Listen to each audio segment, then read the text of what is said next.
vou falar um pouquinho mais do aspecto da religião, certo? Porque ele é o que vai acabar interessando mais pra gente aqui nesse curso. Justamente por essa associação que existe entre religião, entre mitologia e religião.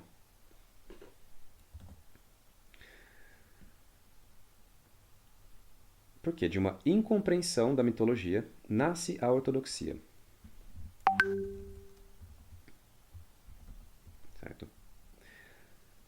E para falar um pouco melhor de religião, eu vou usar o conhecimento que é diametralmente oposto para ter esse contraste.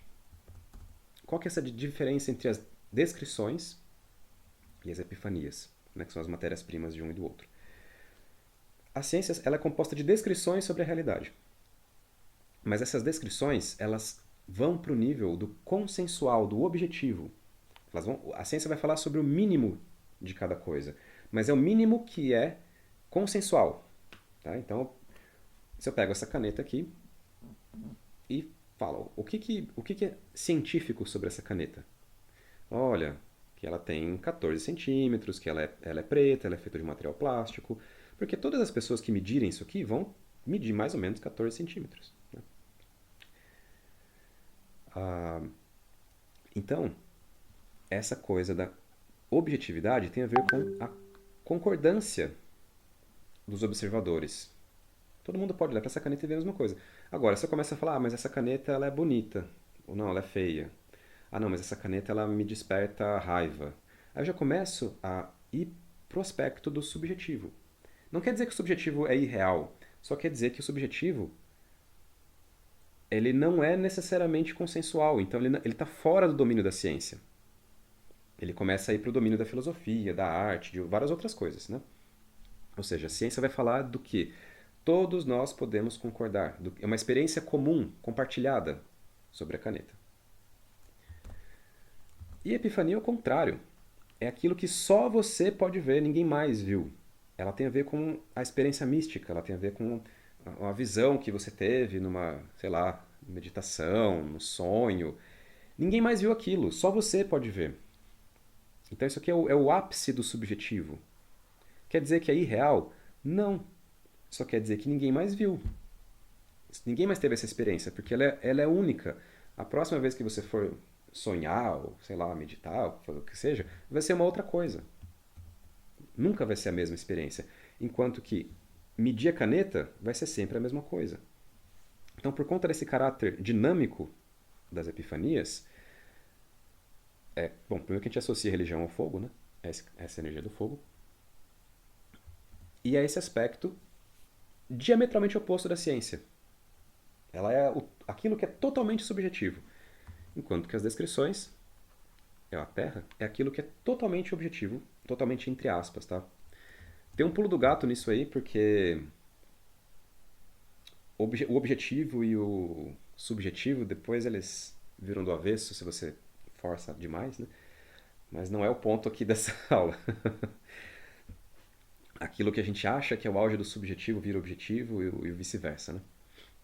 O auge do objetivo começa a ficar subjetivo, tipo mecânica quântica. Enfim. Então, a grande característica da epifania é o dinamismo, o que quer dizer que elas vão ser sempre novas, nunca. Mesmo que seja a mesma pessoa, com as mesmas condições, a experiência vai ser sempre nova. Né? E por conta disso, é impossível você pensar numa epifania consensual. Certo? E o paradoxo, ou a contradição, na verdade, é que exatamente é o que a ortodoxia busca. Ela busca uma epifania consensual, como se fosse um método correto para você ter uma epifania, né? Uma experiência. Então a gente divide entre a religião autêntica. E assim, a história base pode ser a mesma, tá? Você pode ser lá, a religião egípcia, religião hindu. Você pode ter uma religião autêntica criada em cima construída em cima da religião hindu, e você pode ter uma ortodoxia. Geralmente tem as duas coisas misturadas, inclusive. Né? Bom, na religião autêntica, a experiência precede a forma da experiência. Certo? O que quer dizer o quê? primeiro a experiência, depois você tenta estruturar, criar significado, alguma coisa dela. E essa atitude, ela catalisa as experiências. Né? Na ortodoxia é exatamente o contrário. A forma precede a experiência, ou seja, existe um jeito correto de você experienciar. Qualquer coisa além disso é demoníaca, maligna, de alguma forma, e tem que ser descartada. Né? E exatamente por isso, a, a ortodoxia tende a bloquear as experiências verdadeiras e apenas replicar as epifanias mortas. É como se a ortodoxia ela impedisse a religião, na verdade. Ela impedisse o componente transcendental da mitologia, que a mitologia provoca, que as histórias provocam de uma forma mais ampla. Quando eu falo mitologia é no sentido amplo, tá, gente? Para muitas pessoas, sei lá, Star Wars é a mitologia. E a pessoa tem uma atitude religiosa em relação àquilo. Ou Senhor dos Anéis, que seja. Enfim, na ortodoxia há apenas uma... Ninguém tem epifania, na verdade. Quem tem uma epifania verdadeira, ela acaba sendo até mal vista e perseguida. Porque a epifania vai ser sempre nova e sempre vai desafiar a forma. Sempre vai desafiar a forma. Sempre vai ter algo que não se encaixa no que era esperado. Então, o que você pode... A única coisa que você pode esperar aqui é a ausência de contato com o sagrado verdadeiro, né? com o divino. Enquanto que... Enfim, a ideia é essa. Sempre que eu falar de religião, no contexto desse curso, eu vou estar me referindo a isso aqui.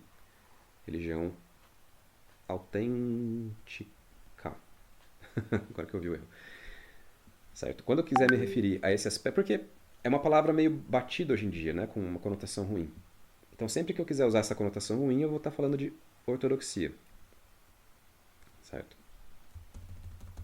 Como essa maneira correta e rígida de fazer as coisas. Enfim.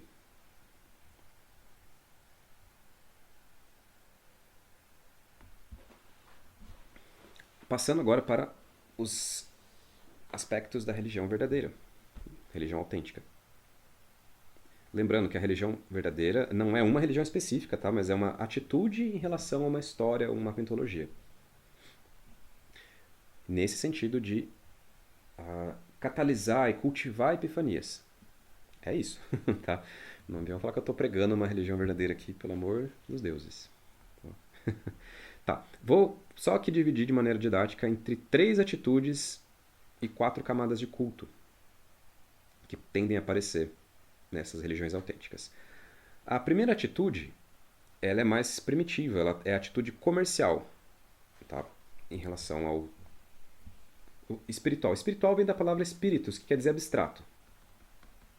Abstração, o ar rarefeito e tal. Então, quando eu falo espiritual, é o abstrato, tá? Uma atitude comercial em relação ao abstrato, onde você oferece lealdade e culto. Ó, vou seguir aqui as normas e vou prestar culto, ou seja, vou fazer as oferendas aí, vou seguir o protocolo que você me passou, em troca de favorecimento e proteção. Quer dizer o quê? Você vai me favorecer, você vai me ajudar nos meus desejos aqui, vai me proteger do mal, vai... Enfim. É uma atitude de troca. Eu te dou algo que você valoriza e você me dá algo que eu valorizo. Certo? Tudo bem? Isso aqui é o indicativo de que a pessoa está ainda na busca de um perímetro seguro. Ela está no modo ainda animal, que está preocupado com sobrevivência. Então é mais um instinto que move essa atitude. Ela nasce do corpo, essa atitude. Tem uma segunda atitude, mais refinada, que ela nasce da mente, não mais do corpo, onde a pessoa começa a realmente amar o abstrato, sentir amor mesmo. E ela começa a oferecer o tempo, a energia, as emoções, não para pedir algo em troca do abstrato, o que quer que ele seja, mas simplesmente pela presença, para sentir a presença, sentir assim como um amante quer estar na presença do objeto do amor dele, certo? Então o devoto, ele, de qualquer divindade que seja, ele quer sentir a presença daquela divindade. Enfim, o que se busca aqui não é tanto mais a segurança instintiva, mas você quer expandir, que através desse contato com o espiritual há uma expansão, tanto do emocional quanto do mental, certo? Então aqui nasce do corpo, aqui nasce da mente, e a terceira atitude nasce da alma, certo? Onde você na verdade não está buscando nada ali. Você a é a ideia justamente da transcendência, porque a busca ainda indica uma carência, né? Ela ainda indica uma incerteza, aquilo que a gente até falou na parte da busca do. Acho que da aula 1, da aula 2, não lembro. Da aula 2. Certo? Justamente por nada buscar é que tudo se encontra. A busca está associada ao ego. Né? O ego é aquele que é o gerenciador de objetivos. Quando você não tem mais objetivo, há esse desligamento do ego. E como ele é o porteiro da percepção, naturalmente você tem uma expansão da sua percepção. Para além do horizonte perceptivo. Tá. Além dessas três camadas, como se houvesse, você pudesse, em cada uma delas, ainda ter 4 camadas. Dessas 3 atitudes, 4 camadas de culto. Uma coisa importante, tá? A gente pode cair em tentação de falar, nossa, essa religião, essa mitologia, ela é animista. Essa aqui é politeísta. Essa aqui é monoteísta. Todas as tradições têm as 4 camadas. Por mais que em algumas elas sejam mais invisíveis, estejam por trás dos panos, certo? Porque elas são como se fossem 4 camadas de discernimento subsequentes. Você primeiro tem um discernimento animista, ou seja, você começa a perceber que as coisas materiais elas têm uma contraparte espiritual.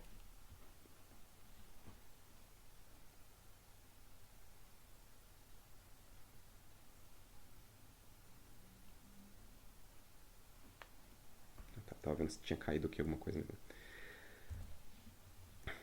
Tá, só. Na camada animista, você começa a ter um discernimento que as coisas materiais têm uma contraparte espiritual. Ah, existe aqui esse rio, e de alguma maneira esse rio tem algo abstrato também, que eu não estou vendo direito, eu posso chamar de o espírito do rio. Não sei exatamente o que ele é. E eu posso imaginar uma forma para ele, posso imaginar um rostinho para ele para facilitar a comunicação. Enfim, posso. Aí é o aspecto artístico da coisa também. Né? Olha, essa montanha ela tem uma contraparte abstrata, que não é só a matéria da montanha, que eu vou chamar de espírito da montanha. Enfim, essa camada animista ela é pautada pelo contato direto com os espíritos, que tende a ser até mais bruto mesmo, assim, tanto no sentido de não ter muita teoria por trás, é mais direto, e também mais bruto em relação à experiência da coisa, as sensações mais brutas, né? Mais diretas. É palpável esse tipo de contato, não é uma coisa abstrata. Não. Então, o primeiro discernimento é entre o material e a contraparte abstrata. O segundo discernimento é que esses muitos seres, esses muitos espíritos, como se tudo tivesse um espírito, eles na verdade se organizam, eles têm uma certa organização. E essa organização, ela tem núcleos de poder. Ou seja, ao redor, como se todos os espíritos da cachoeira, por exemplo, ou dos rios das cachoeiras, estivessem, de alguma maneira, submetidos a um espírito mestre que governa todos eles. E aí você começa a ter um princípio de hierarquia espiritual. Olha, tem as ninfas, que elas são as servidoras da Afrodite. Ou você tem lá os anjos, que são servidores daquele arcanjo, são os ministros daquela divindade. Toda. Você vai ter diferenças, óbvio, nos nomes, nas hierarquias, nas divisões específicas do abstrato, Isso vai ser completamente diferente de uma mitologia para outra. Mas esse discernimento de que as coisas têm uma contraparte espiritual e que essas contrapartes espirituais se organizam ao redor de certos núcleos de poder, isso tende a ser constante, certo? Tem uma terceira camada de discernimento, onde você pega esses poucos seres e percebe que eles, na verdade, orbitam em torno de algo central, como os planetas ao redor do Sol. E você começa a pensar num ser único. Aí é a camada monoteísta da coisa. Muitas vezes, na maioria das vezes, na verdade, esse ser único ele tende a ser muito abstrato, como o grande espírito, ele tende a ser não interferente, por exemplo, em muitos casos. E por ser não interferente, geralmente o ser único ele é irrelevante nas religiões que a gente chama de politeístas, certo? Como se ele fosse a origem de tudo, só que ele tá ali só dando existência para as coisas, mas sem interferir. Nesse sentido. Em outras religiões ele vai ser completamente interferente, mas enfim. A ideia é esse terceiro discernimento aqui. Só que esse ser único, ele está lá no alto da hierarquia, como se fosse o topo da pirâmide. Ó. Então você tem aqui a base dos espíritos, das pedras, das coisas. Você tem aqui os deuses que governam esses espíritos, e aqui você tem o monodeus. Então tá lá no topo da pirâmide, bem longe aqui da gente, na base da pirâmide da matéria aqui. Ó. E você tem uma quarta camada, você pode chamar de messiânica ou avatar. Eu chamava de messiânica, mas as pessoas estavam achando que eu me referia à igreja messiânica ou algum... Não. Tá. Você tem uma quarta camada que ela retorna para a matéria. Ela faz a ponte de volta entre essa coisa lá distante, transcendente, no auge do céu, no topo do céu, reconectando aqui com a Terra, certo? Então o Avatar é uma espécie de paradoxo. O Avatar, assim, a descida do divino na matéria. É um paradoxo entre o humano e o divino. Por isso que ele é um humano deus, ou um deus que se humanizou, ou algo assim. Né? Ele vai ser um arquétipo solar que vai ser o nosso herói das histórias. Né? Essa coisa que reconcilia entre o céu e a terra, entre o abstrato e o material, né? O abstrato e o concreto, é aquilo que a gente vai chamar de herói daqui pra frente. Certo? Enfim, uma questão importante é que esse reconciliador entre o céu e a terra, ele acaba, pela natureza paradoxal dele, ele acaba sendo até mais representativo, né, da transcendência do que o próprio ser único. Mais representativo da essência transcendente, que é paradoxal também, do que esse ser único que está no topo da hierarquia e tal. É como se estar no topo do céu, né, é o auge do poder na hierarquia. Só que o reconciliador vai incluir esse aspecto, mas vai incluir também o aspecto material, o aspecto terreno. Ou seja, está aqui, né, no corpo humano, sofrendo. Tá? Então, como eu falei, muitas religiões vão focar no aspecto animista, mas mesmo as que parecem ser meramente animistas, você vai perceber que... Mas olha ali o xamã, olha ali vai fundo nessa história. Vê o que ele é. Você vai perceber que, na verdade, existem certos espíritos mais importantes numa hierarquia. Você vai perceber também que existe algo, nem que seja um grande espírito que está por trás. E existe também um caminho, como se fosse um modelo do ser humano que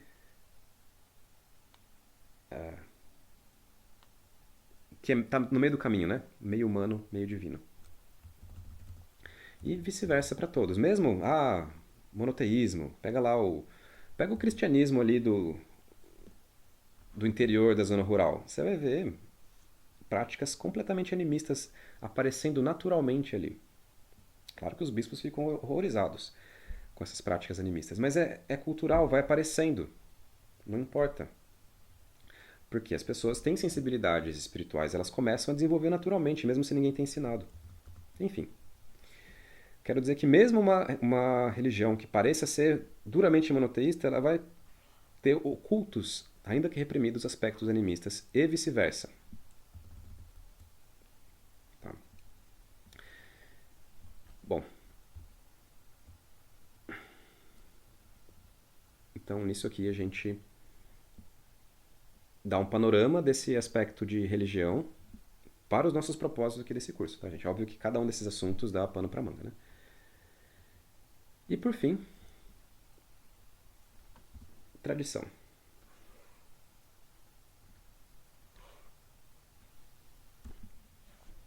O fato de nós sermos humanos e compartilharmos essa história humana faz com que a nossa experiência, ao menos em parte, seja compartilhada também. Né? Então, embora haja particularidades segundo cada povo e cada tempo, há um aspecto compartilhado dos arquétipos, certo? E essa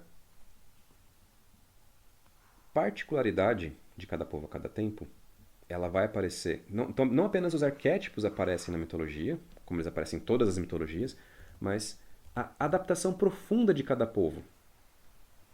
O aparecimento de uma mitologia, ela é o âmago da adaptação profunda daquele povo, àquele lugar, àquele tempo. Porque você percebe que as histórias dos nórdicos, eles têm a ver com justamente como viver naquele mundo, naquele gelo, naquelas condições. E as histórias que aparecem têm a ver com isso, vão refletir isso também. Assim como as histórias, sei lá, metade dos deuses egípcios são deuses do sol, por exemplo, metade dos deuses nórdicos são deuses da guerra. Por quê? Você tem essa adaptação profunda no nível muito anterior à racionalidade, muito anterior. Tá? E a partir da mitologia, você tem a mitologização de um mundo-história. O mundo-história é onde a mitologia, onde a história se passa. Né? Nesse caso, a jornada do herói. A gente vai passar as próximas aulas descrevendo esse mundo-história. Tá? Que é como se fosse o nosso mundo aqui, tem tempo, espaço e tal. Só que, ao invés de ser composto de matéria ordinária, ele é composto de temas míticos, como a árvore dos mundos, como a serpente do mundo, como a caverna do dragão, a montanha sagrada, certo? Essa é a estrutura do mundo história. E a partir disso, a partir dessa mitologização, você tem a reconexão entre o céu e a terra, entre o abstrato, o indizível, dos arquétipos, e o dizível, o fenomênico da terra. Então, o numênico se pronuncia no fenômeno, você percebe o numênico, o arquetípico, acontecendo, se manifestando nos fenômenos ao seu redor, porque toda árvore é uma imagem da árvore dos mundos. Toda montanha é a montanha sagrada. E, portanto, toda montanha é o templo natural do céu. Toda caverna é o templo natural da terra. Porque o numênico se pronuncia no fenômeno. E, ao mesmo tempo, o fenomênico, ou seja, os acontecimentos do mundo, são compreendidos no númen. Então a gente começa a entender a etapa da vida que a gente está, segundo a jornada do herói, onde a gente está geograficamente em relação ao mundo mítico e assim por diante. Né? Bom, para escrever esse mundo história, a criança precisa de não mais do que 32 histórias em seu alfabeto de mitos, ao qual chamamos de tradição. Ou, mas tecnicamente, o núcleo da tradição, que é o aspecto mitológico. Então, isso aqui, a tradição em si, ela envolve os 4 conhecimentos também, né? As 4 direções. Que é filosofia, arte, religião e ciência.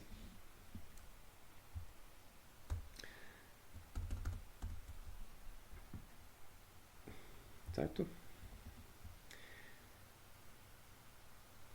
Então, esse é o, o que eu tenho para dizer hoje sobre mitologia e religião.